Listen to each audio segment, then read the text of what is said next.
नमस्कार। Economics Awadh classes YouTube channel पर आपका स्वागत है। आज की इस क्लास में हम लोग रेवेन्यू राजस्व के बारे में अध्ययन करेंगे। आज की यह क्लास मुख्य रूप से कॉन्सेप्ट ऑफ रेवेन्यू राजस्व की अवधारणा के बारे में है। आज की क्लास 11 एवं 12 के विद्यार्थियों के लिए महत्वपूर्ण है तथा बीए और एमए के विद्यार्थियों के लिए भी महत्वपूर्ण है। इसके अलावा शिक्षक भर्ती परीक्षा की तैयारी कर रहे विद्यार्थी, जैसे यूजीसी नेट एवं जेआरएफ की तैयारी कर रहे विद्यार्थी तथा TGT, PGT, RPSC first and second grade exam, BPSC 4.0 exam, LT grade exam तथा असिस्टेंट प्रोफेसर की एग्ज़ाम की तैयारी कर रहे विद्यार्थियों के लिए महत्वपूर्ण है, क्योंकि यहाँ से हम लोग जब रेवेन्यू या राजस्व या आगम का कॉन्सेप्ट समझेंगे तो आगे बाजार की अवधारणा को समझने में आसानी रहेगी। यहीं से आगे के जो टॉपिक आएंगे, बाजार से संबंधित जितनी भी बाजार की फर्म का संतुलन होगा या उद्योग का संतुलन होगा, उन सब के बारे में यहाँ से समझ विकसित करनी होगी। तो अगर आगम या राजस्व की बात की जाए तो किसी फर्म को वस्तु के विक्रय से जो राशि प्राप्त होती है वह फर्म की आगम या रेवेन्यू कहलाती है। किसी फर्म को वस्तु के बेचने से या बिक्री करने से जो राशि मिलती है उसी राशि को या रुपये को आगम कहा जाता है। जो वक्र यह बताता है कि वस्तु की विभिन्न मात्राओं को बेचने से फर्म को कितनी आगम प्राप्त होती है, उसे ही फर्म का आगम वक्र रेवेन्यू कर्व कहा जाता है। लेफ्टविच ने जो है बिक्री वक्र कहा, इसे लेफ्टविच ने आगम वक्र को बिक्री वक्र कहा। तो आगम क्या है? वस्तु की बिक्री से जो भी राजस्व हमें प्राप्त होता है या जो आय उद्योग को प्राप्त होती है उसी को आगम या राजस्व कहते हैं। तो आगम वह प्राप्तियां हैं जो किसी वस्तु या सेवा की बिक्री से प्राप्त होती हैं। एक फर्म की आगम उसकी बिक्री से प्राप्त आय होती है। यह वह आय है जो किसी संपत्ति या साधनों के प्रयोग से प्राप्त होती हैं। राजस्व वह प्राप्तियां या आय होती हैं जिसमें से किसी तरह के लागत या खर्च को नहीं घटाया गया होता है। अगर इसमें से लागत या खर्च को निकाल या घटा दिया जाता है तो वह लाभ हो जाता है। और राजस्व या आय में लागत या खर्च को घटाया नहीं जाता है। व्यापार की भाषा में इसे अलग अलग नामों से जाना जाता है, जैसे कुल आय या कुल टर्नओवर को ही आय या रेवेन्यू या आगम या राजस्व कहा जाता है। आगम या राजस्व की मुख्य रूप से 3 अवधारणाएं हैं। जैसे 3 अवधारणाओं में कुल आगम या कुल आय, औसत आय और सीमांत आय। कुल आय, औसत आय और सीमांत आय, टोटल रेवेन्यू, एवरेज रेवेन्यू और मार्जिनल रेवेन्यू। तो आगम की 3 अवधारणाएं हैं, टोटल रेवेन्यू, एवरेज रेवेन्यू और मार्जिनल रेवेन्यू। अब इन तीनों अवधारणाओं के बारे में आज की क्लास में विस्तार से अध्ययन करेंगे तथा आरेख एवं सारणी की मदद से इनमें क्या संबंध होता है, इसे कैसे निकाला जाता है, इन सब के बारे में अध्ययन करेंगे। तो अगर कुल आगम की बात की जाए तो टोटल रेवेन्यू या टीआर जो है किसी वस्तु को उसकी तय कीमत पर बेचने से फर्म को जो संपूर्ण आमदनी प्राप्त होती है उसी को कुल आय कहा जाता है। तो टोटल रेवेन्यू निकालने के लिए टीआर बराबर होगा पी गुणे पी इंटू क्यू। पी क्या हो जाएगी? कीमत हो जाएगी, और क्यू बेची गई कुल मात्रा हो जाएगी वस्तु की। तो इस प्रकार से जब टोटल रेवेन्यू निकालना होता है तो पी और क्यू की गुणा करके टोटल रेवेन्यू निकाल दिया जाता है। और अब इसको एक एग्जाम्पल की सहायता से देख सकते हैं। पी को ए आर भी कहते हैं, तो टी बराबर होता है, टी आर बराबर होता है ए आर इंटू क्यू। भी इसको ऐसे भी लिख सकते हैं, क्योंकि पी को AR भी कहा जाता है। तो यह एक ऐसा भी सूत्र हो जाता है।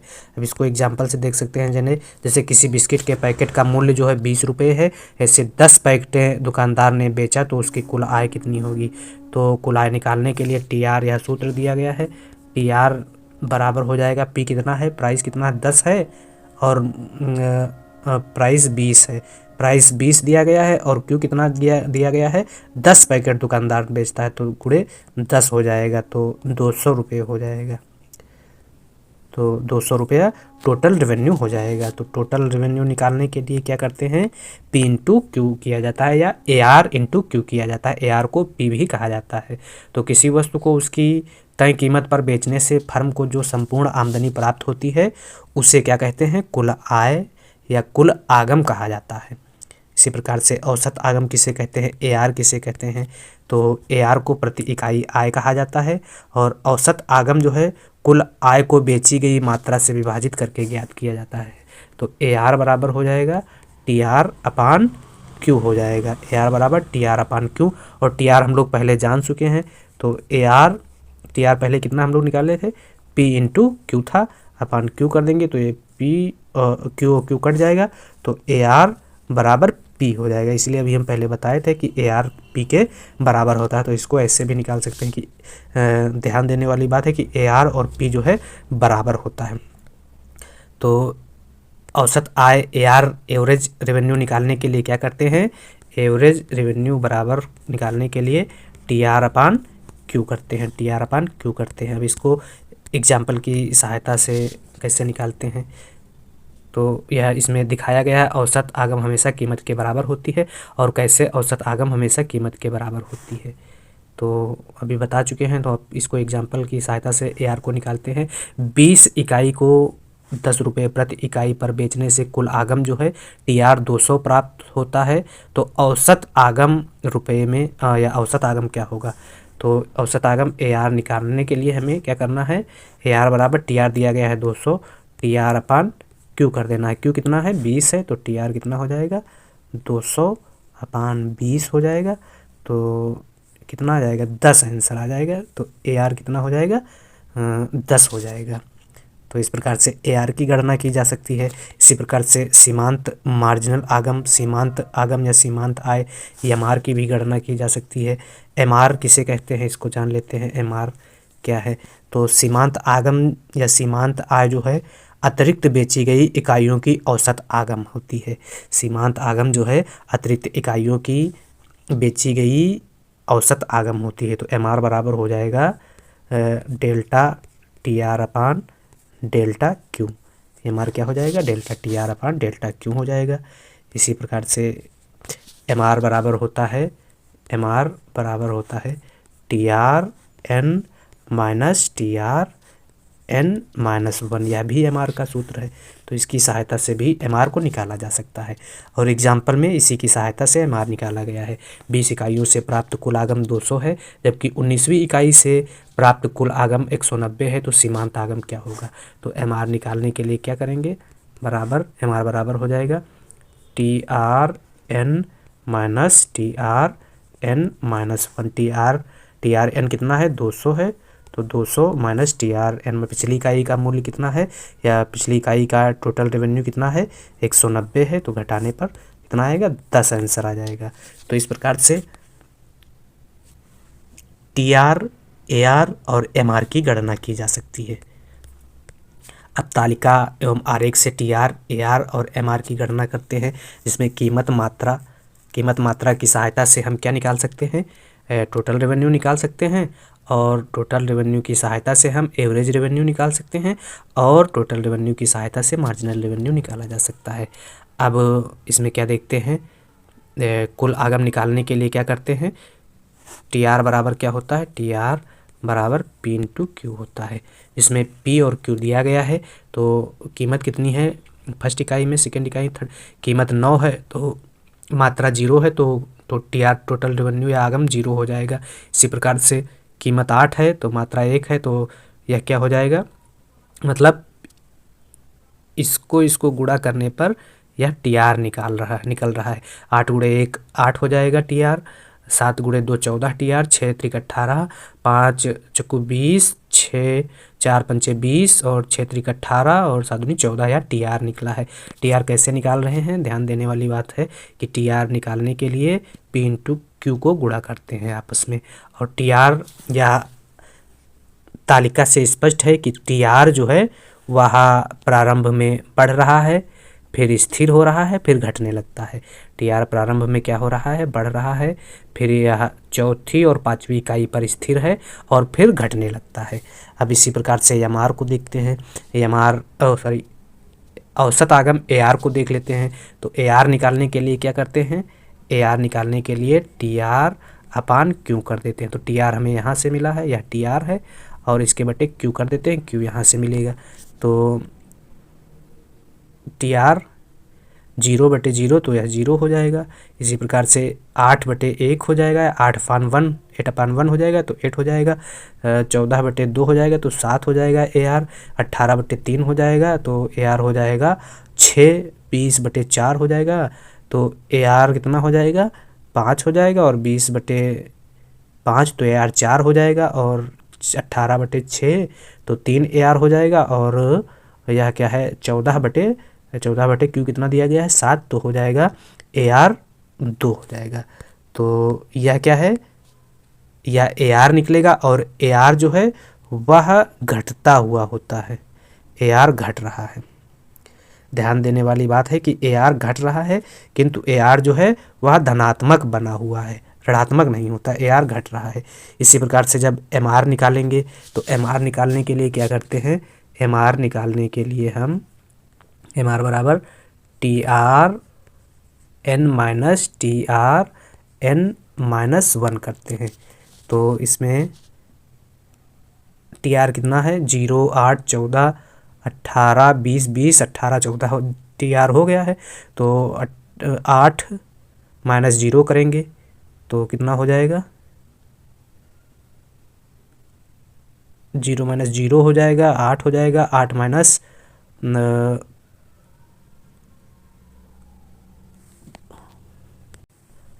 तो 8 माइनस 0 किए तो 8 आ गया, यह MR 8 आ गया। फिर 14 माइनस 8 करेंगे तो कितना आ जाएगा, 6 आ जाएगा। फिर 18 माइनस 14 करेंगे तो कितना आएगा, 4 आएगा। फिर 20 माइनस 18 करेंगे तो MR कितना आएगा, 20 माइनस 18 करेंगे तो MR 2 आएगा। फिर 20 माइनस 20 करेंगे तो 0 आएगा।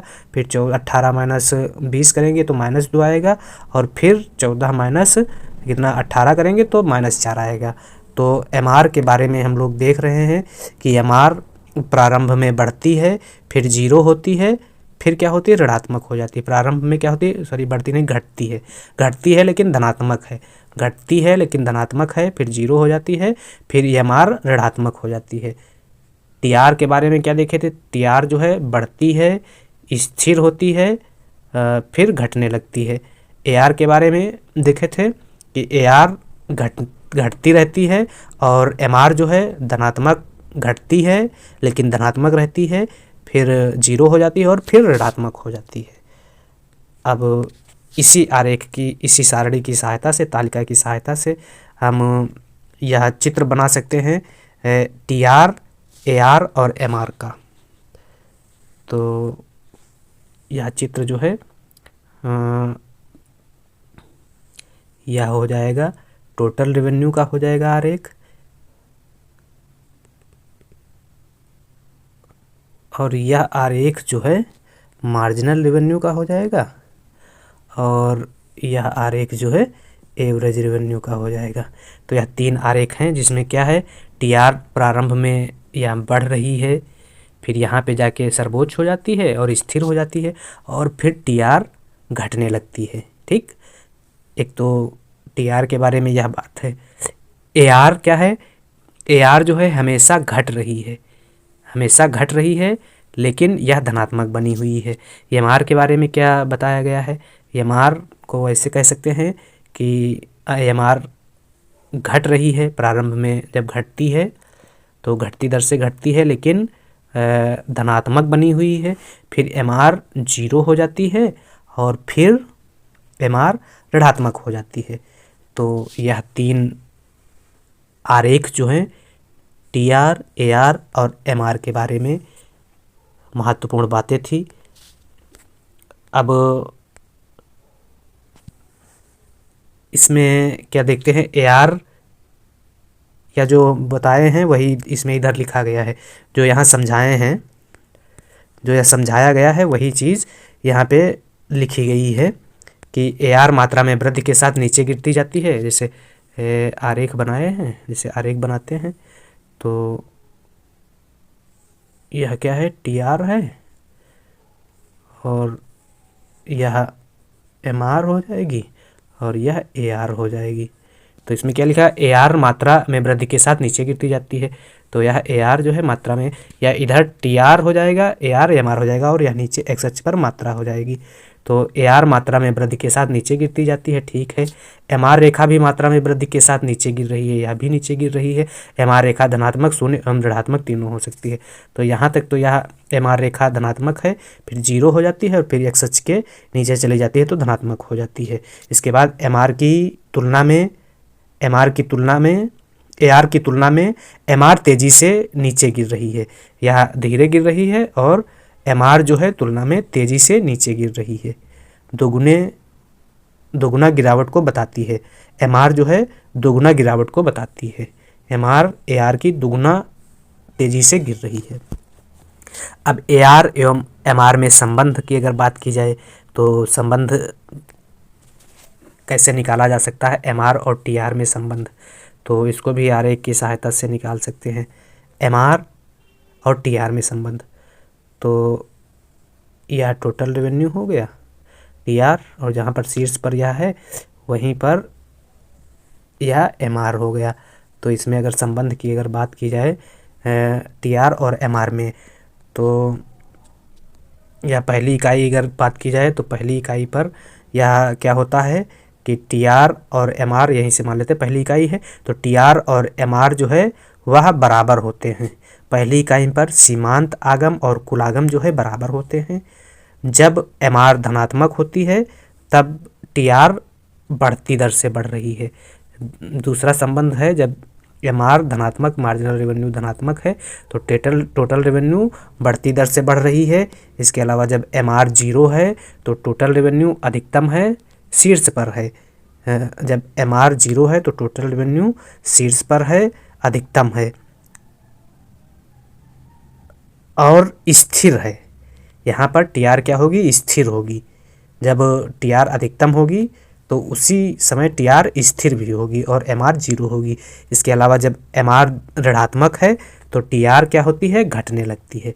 तो यह संबंध जो है टी आर और एम आर में है। पहला संबंध क्या है कि जब सीमांत आगम एवं कुल आगम बराबर होते हैं पहली इकाई पर, यहाँ पर सीमांत आगम कुल आगम बराबर हैं। जब एम आर धनात्मक है तो टी आर बढ़ती दर से बढ़ रही है। जब एम आर शून्य है तो टी आर स्थिर और अधिकतम होती है। जब एम आर ऋणात्मक होती है एक्स अक्ष के नीचे या जीरो के बाद, तो टी आर क्या होती है, घटने लगती है। इसी प्रकार से अब सीमांत औसत आगम और सीमांत आगम में संबंध क्या होते हैं देख लेते हैं। एवरेज रेवेन्यू ए आर और मार्जिनल रेवेन्यू ए आर और एम आर में संबंध क्या है, तो टी आर जो है ए आर और एम आर का आधार होता है। टी आर जो है ए आर और एम आर का आधार है और एम आर और ए आर में संबंध हमें देखना है। तो अगर आरेख बनाया जाए ए आर और एम आर का, तो आरेख कैसा बनेगा, तो यह ए आर का आरेख हो जाएगा और यह आरेख जो है एम आर का हो जाएगा। एक्स अक्ष है, एक्स अक्ष पर मात्रा है और वाई अक्ष पर ए आर और एम आर को दिखाया गया है। अब इस आरेख की अगर बात की जाए तो इसमें क्या है, आरेख में अगर देखा जाए तो ए आर भी घट रहा है और एम आर भी घट रहा है, लेकिन एक बेसिक अंतर यह है कि ए आर जो है वह हमेशा धनात्मक बना हुआ है या एक्स अक्ष के ऊपर ही रहता है और एम आर जो है वह धनात्मक भी है, जीरो भी होता है और ऋणात्मक भी हो जाता है। तो यही बेसिक अंतर है ए आर और एम आर में कि ए आर और एम आर दोनों घटते हैं, लेकिन ए आर जो है हमेशा धनात्मक बना रहता है और यह एक्स अक्ष के ऊपर ही रहता है, जबकि MR धनात्मक भी होता है, जीरो भी होता है और ऋणात्मक भी होता है। और एक बात यह है कि AR और MR दोनों नीचे गिरते हुए होते हैं, लेकिन AR की अपेक्षा MR जो है तेजी से नीचे गिरता है। AR की अपेक्षा MR तेजी से नीचे गिरता है, अर्थात MR AR से दुगना तेजी से नीचे गिरता है। मतलब MR का ढाल जो है ज़्यादा होता है, MR का ढाल ज़्यादा होता है। तो इस प्रकार से यह संबंध जो है औसत आगम, एवरेज रेवेन्यू और सीमांत आगम, मार्जिनल रेवेन्यू AR और MR में यह मुख्य संबंध थे। अब अगर आगम वक्रों के महत्व की बात की जाए, इनका अध्ययन क्यों किया जाता है, तो आगम वक्रों का महत्व या अध्ययन इसलिए किया जाता है कि विभिन्न बाजारों में फर्म का संतुलन जानने के लिए फर्म की सीमांत आगम वक्रों का जानना या पता होना जरूरी होता है, इसलिए इसका अध्ययन किया जाता है। और किसी भी फर्म की लाभ एवं हानि की गणना के लिए AR का पता होना आवश्यक होता है, इसलिए AR वक्र का अध्ययन किया जाता है।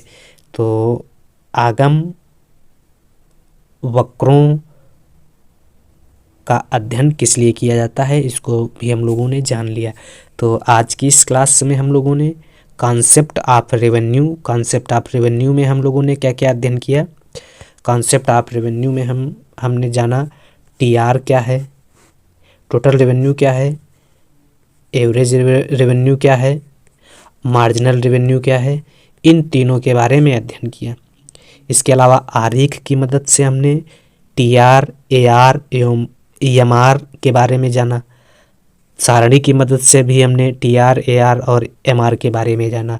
इसके अलावा हमने मार्जिनल रेवेन्यू, टोटल रेवेन्यू और मार्जिनल रेवेन्यू में क्या संबंध है, आरेख की मदद से इसके बारे में जाना। और अंत में हमने क्या जाना, टोटल रेवेन्यू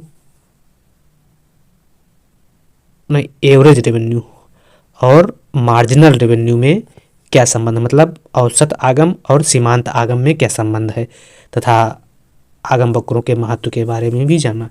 आज की यह क्लास राजस्व की अवधारणा के लिए बहुत ही महत्वपूर्ण क्लास थी। अब अगली क्लास में हम लोग विभिन्न बाजारों में आगम वक्रों का स्वरूप कैसा होगा, पूर्ण प्रतियोगिता में आगम वक्र कैसी बनेगी, एकाधिकार में आगम वक्र का स्वरूप कैसा होगा और अल्पाधिकार में आगम वक्र का स्वरूप कैसा होगा, इसके बारे में अध्ययन करेंगे। Economics Awadh classes YouTube channel पर अगर आप नए हैं या पुराने भी हैं और अभी तक चैनल को सब्सक्राइब नहीं किए हैं, तो चैनल को सब्सक्राइब करें, वीडियो को लाइक करें तथा अपने दोस्तों तक शेयर करें।